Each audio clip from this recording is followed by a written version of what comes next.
এশিয়ার বুকে অবস্থিত একটি ছোট্ট দেশ নেপাল। কিন্তু আয়তনে ছোট হলেও এই দেশটি প্রাকৃতিক সৌন্দর্য, ইতিহাস আর রহস্যে ভরপুর। নেপালকে বলা হয় পৃথিবীর ছাদ, কারণ বিশ্বের সবচেয়ে উঁচু পর্বত মাউন্ট এভারেস্ট এই দেশেই অবস্থিত।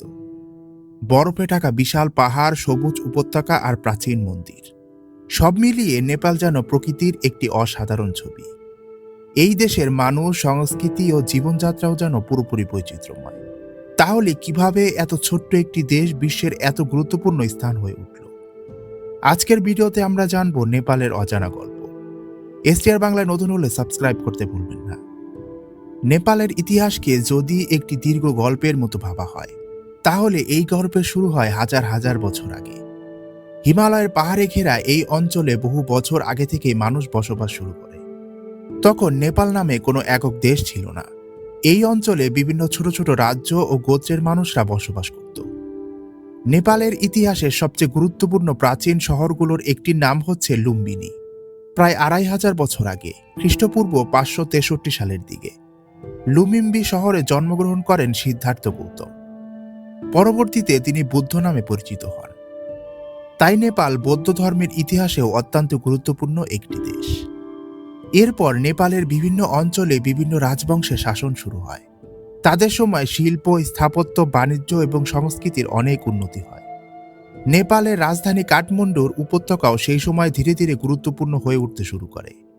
এরপর আসে মল্ল রাজাদের শাসন। মল্ল রাজারা কয়েক শতাব্দী ধরে নেপালের বিভিন্ন অঞ্চলকে শাসন করে।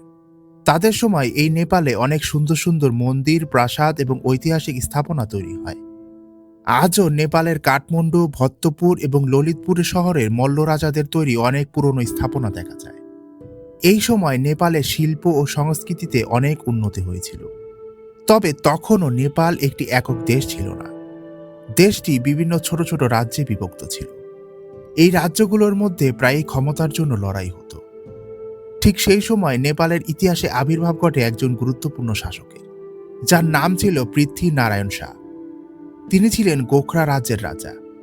অষ্টাদশ শতাব্দীতে পৃথ্বীনারায়ণ শাহ বিভিন্ন ছোট ছোট রাজ্যকে একত্রিত করার পরিকল্পনা করেন। তিনি বুঝতে পেরেছিলেন ছোট ছোট রাজ্যে ভাগ হয়ে থাকলে বাইরের শক্তির আক্রমণ ঠেকানো কঠিন হবে। তাই তিনি একের পর এক রাজ্য জয় করতে শুরু করেন। শেষ পর্যন্ত ১৭৬৮ সালে তিনি কাঠমান্ডু উপত্যকা দখল করেন। এরপর ধীরে ধীরে বিভিন্ন রাজ্যকে একত্রিত করে আধুনিক নেপাল গড়ে তোলার কাজ শুরু করেন। এই কারণে পৃথ্বীনারায়ণ শাহকে আধুনিক নেপালের প্রতিষ্ঠাতাও বলা হয়। তার সময় থেকেই নেপাল একটি শক্তিশালী ও ঐক্যবদ্ধ রাজ্যে পরিণত হয়। নেপালের মানুষের জীবনযাপন খুবই বৈচিত্র্যময়, কারণ এই দেশটি পাহাড়, উপত্যকা এবং সমতল ভূমি, এই ৩ ধরনের অঞ্চলে বিস্তৃত। তাই নেপালের এক অঞ্চলের মানুষের জীবন অন্য অঞ্চলের মানুষের জীবন থেকে অনেকটাই আলাদা। পাহাড়ি অঞ্চলের মানুষকে প্রতিদিন পাহাড়ি পথ, ঠান্ডা আবহাওয়া এবং কঠিন প্রকৃতির সঙ্গে মানিয়ে চলতে হয়। অনেক মানুষ কৃষিকাজ, পশুপালন, ব্যবসা এবং পর্যটনের উপর নির্ভর করে জীবনযাপন করেন। নেপালের অনেক মানুষ ধান, গম, ভুট্টা, আলু এবং বিভিন্ন ধরনের শাকসবজি চাষ করেন। পাহাড়ি এলাকায় সমতল ভূমি কম থাকায় মানুষ পাহাড়ের ঢালে ধাপে ধাপে জমি তৈরি করে চাষাবাদ করেন। এই ধরনের জমিকে টেরেস ফার্মিং বলা হয়। দূর থেকে দেখলে পাহাড়ের ঢালে তৈরি এই ধাপগুলো দেখতে অনেকটা সিঁড়ির মতো মনে হয়।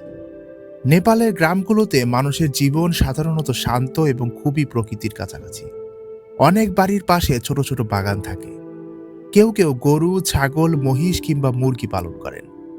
তবে রাজধানী কাঠমান্ডু এবং অন্যান্য বড় শহরের মানুষের জীবন অনেক আধুনিক। শহরের মানুষ অফিস, ব্যবসা, স্কুল, হসপিটাল এবং বিভিন্ন প্রতিষ্ঠানে কাজ করেন। নেপালে অনেক মানুষ বিদেশেও কাজ করেন। বিশেষ করে ভারত, মধ্যপ্রাচ্য এবং অন্যান্য দেশে কাজ করতে যাওয়া নেপালি মানুষের সংখ্যা অনেক। এবার আসা যাক নেপালের বাড়িঘরের দিকে। নেপালের ঘরবাড়ি অঞ্চলভেদে ভিন্ন ভিন্ন। পাহাড়ি অঞ্চলে আগে অনেক বাড়ি পাথর, মাটি এবং কাঠ দিয়ে তৈরি করা হতো। এই ধরনের বাড়ি ঠান্ডা আবহাওয়াকে মানুষকে কিছুটা উষ্ণ রাখতে সাহায্য করত। অনেক পাহাড়ি বাড়ির দেয়াল পাথর দিয়ে তৈরি করা হয়। দেয়ালের ওপর মাটি ও অন্যান্য উপকরণ ব্যবহার করে বাড়িকে আরো বেশি শক্ত করা হয়। কিছু বাড়ির ছাদ তৈরি করা হয় টিন, কাঠ এবং পাথর দিয়ে। তবে বর্তমানে নেপালের শহরগুলোতে আধুনিক কংক্রিটের বাড়িও দেখা যায়। নেপালের বিভিন্ন জনগোষ্ঠী এবং সম্প্রদায়ের মানুষের নিজস্ব সংস্কৃতি রয়েছে। নেপালে প্রধানত হিন্দু ও বৌদ্ধ ধর্মের মানুষরাই বেশি বসবাস করেন। এছাড়াও কিরাত, ইসলাম, খ্রিস্টান এবং অন্যান্য ধর্মের মানুষও নেপালে বসবাস করেন। নেপালের একটি গুরুত্বপূর্ণ জনগোষ্ঠী হচ্ছে নেওয়ার জনগোষ্ঠী। এরা প্রধানত কাঠমান্ডুর উপত্যকার সঙ্গে ঐতিহ্যগতভাবে যুক্ত। নেওয়ার জনগোষ্ঠীর নিজস্ব ভাষা, খাবার, উৎসব এবং স্থাপত্য শিল্প রয়েছে। তাদের তৈরি অনেক পুরনো মন্দির এবং স্থাপনা আজও কাঠমান্ডুর উপত্যকায় দেখা যায়। এরপর আসে শেরপা জনগোষ্ঠীরা। এই শেরপা জনগোষ্ঠীরা নেপালের একটি বিখ্যাত সম্প্রদায়। তারা প্রধানত হিমালয়ের উঁচু অঞ্চলে বসবাস করে। পর্বত আরোহীদের সঙ্গে শেরপাদের নাম সারা বিশ্বে পরিচিত। মাউন্ট এভারেস্টে ওঠার সময় অনেক শেরপা পর্বত আরোহীদের পথ দেখান এবং মালপত্র বহনে সাহায্য করেন। তবে শেরপা জনগোষ্ঠীদের জীবন শুধু পর্বত আরোহণের উপরই যুক্ত নয়। তাদের নিজস্ব ভাষা, ধর্মীয় বিশ্বাস, পোশাক এবং সংস্কৃতিও রয়েছে। এবার যদি আমরা নেপালি পোশাকের দিকে তাকাই, নেপালের পুরুষদের ঐতিহ্যবাহী পোশাকের মধ্যে দাওরা সুরুয়াল খুবই পরিচিত। এটি একটি বিশেষ ধরনের পোশাক। এর সঙ্গে অনেক সময় একটি টুপিও পরা হয়। নেপালের ঐতিহ্যবাহী টুপির মধ্যে ঢাকা টুপি সবচেয়ে জনপ্রিয়। এই টুপিকে নেপালের সংস্কৃতির একটি গুরুত্বপূর্ণ প্রতীক হিসেবেও দেখা হয়। নারীদের ঐতিহ্যবাহী পোশাকের মধ্যে শাড়ি, গুনিউ চোলে এবং বিভিন্ন জনগোষ্ঠীদের নিজস্ব পোশাকও রয়েছে। বছরের বিভিন্ন সময় তারা নানা উৎসব পালন করেন। দশাইন এবং তিহার নেপালের সবচেয়ে বড় উৎসবগুলোর মধ্যে অন্যতম। এছাড়াও বৌদ্ধ ও অন্যান্য সম্প্রদায়ের মানুষ তাদের নিজস্ব ধর্মীয় উৎসব এখানে পালন করেন। তবে নেপালে কিছু প্রচলিত বিশ্বাস এবং কুসংস্কারও রয়েছে। এগুলোকে নেপালের সব মানুষ বিশ্বাস করে ঠিক এমনটিও নয়। শিক্ষা, বিজ্ঞান এবং আধুনিক জীবনের প্রভাব বাড়ার সঙ্গে সঙ্গে অনেক মানুষ এসব বিশ্বাসকে প্রশ্নও করেন। তবে কিছু পুরনো বিশ্বাস আজও এই নেপালের মাটিতে রয়েছে। উদাহরণ হিসেবে দেখা যায় কোনো কোনো মানুষ চন্দ্র এবং সূর্যগ্রহণের সময় বিশেষ ধর্মীয় নিয়ম পালন করেন। কেউ কেউ গ্রহণের সময় খাবার না খাওয়ার মতো পুরনো বিশ্বাস অনুসরণ করেন। কিছু কিছু অঞ্চলের মানুষ বিশ্বাস করেন নির্দিষ্ট দিন বা সময়ের কোনো কাজ করলে খারাপ বা ভালো হতে পারে। আবার কোনো কোনো পরিবার বাড়ি তৈরি করার সময় শুভ দিন এবং সময় বেছে নেওয়ার মতো প্রথাও রয়েছে। এটি মূলত ধর্মীয় ও সংস্কৃতির বিশ্বাসের সঙ্গে যুক্ত। নেপালের কিছু গ্রামীণ অঞ্চলে প্রাচীন লোকবিশ্বাসের উপস্থিতি দেখা যায়। কোনো কোনো মানুষ অসুস্থতার কারণ হিসাবে অতিপ্রাকৃত শক্তিকে বিশ্বাস করে। তবে আধুনিক চিকিৎসা ব্যবস্থা এবং শিক্ষার প্রসারের কারণে মানুষ এখন ধীরে ধীরে চিকিৎসার দিকেই বেশি ঝুঁকছে। নেপালে একসময় কুমারী দেবীর প্রথাও খুব প্রচলিত ছিল। কাঠমান্ডুর উপত্যকায় জীবিত একজন কিশোরীকে দেবীর প্রতীক হিসেবে সম্মান করার ঐতিহ্য রয়েছে। এটি নেপালের একটি পুরানো ধর্মীয় ও সাংস্কৃতিক প্রথা। তবে এই প্রথা নিয়ে বিভিন্ন মতামত রয়েছে। নেপালের মানুষের জীবনকে বুঝতে হলে তাদের পরিবার এবং সামাজিক সম্পর্কের কথাও জানতে হবে। অনেক পরিবারের সদস্যরা একে অপরকে খুব কাছ থেকে সাহায্য করেন।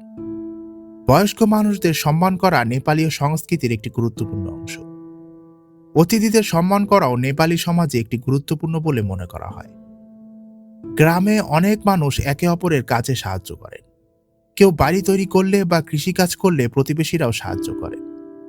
এই সামাজিক সহযোগিতায় পাহাড়ি জীবনে অনেক গুরুত্বপূর্ণ, কারণ পাহাড়ি অঞ্চলে জীবনযাপন অনেক সময় কঠিন হয়ে ওঠে।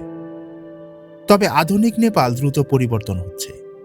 শহরগুলোতে দ্রুত প্রযুক্তি, ইন্টারনেট এবং আধুনিক শিক্ষা জীবন বদলে দিচ্ছে। তরুণরা এখন উচ্চশিক্ষা, ব্যবসা এবং বিভিন্ন পেশায় এগিয়ে যাচ্ছে। অনেকেই নিজের দেশেই কাজ করছেন, আবার অনেকেই বিদেশে পাড়ি জমাচ্ছেন। তারপরও নেপালের মানুষ তাদের ঐতিহ্য, উৎসব, পোশাক এবং সংস্কৃতিকে ধরে রাখার চেষ্টা করছে। এই কারণে নেপাল শুধু মাউন্ট এভারেস্টেরই দেশ নয়, এটি বহু জাতিগোষ্ঠী, বহু ভাষা, বহু সংস্কৃতি এবং হাজার বছরের ঐতিহ্যের দেশ। পাহাড়ের ছোট ঘর থেকে শুরু করে শহরের আধুনিক ভবন, নেপালে মানুষের জীবন একদিকে যেমন বৈচিত্র্যময়, অন্যদিকেই তেমনি ঐতিহ্যে ভরপুর। এই বৈচিত্র্যই নেপালকে বিশ্বের অন্যান্য দেশ থেকে আলাদা করে তুলেছে। আজকের ভিডিওটি আপনার কাছে ইনফরমেটিভ লাগলে অবশ্যই এসটিআর বাংলাকে সাবস্ক্রাইব করে রাখুন। দেখা হচ্ছে এসটিআর বাংলার নতুন এপিসোড।